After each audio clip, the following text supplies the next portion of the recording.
So, we're here, andito tayo sa, pumunta po tayo dito sa LTO and pumunta tayo dito to admit our mistake. It was a mistake and it was a lesson for me.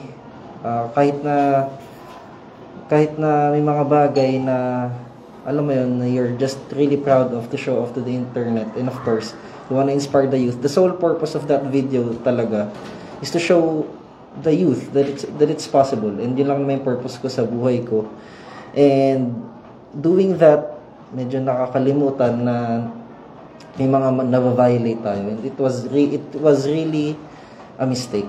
And I admit that. So, for now, siguro, hindi mo na tayo magdadrive, right? Yun naman talaga dapat dahil surrendered yung license ko. And that's all po. Kailan mo na-realize na may mali kang ginawa? Again po. Kailan mo na-realize na, naku, mali pala nga yung ginawa ko? Actually, nung lilabas po yung nung nag-viral? LTO. Ah. Okay.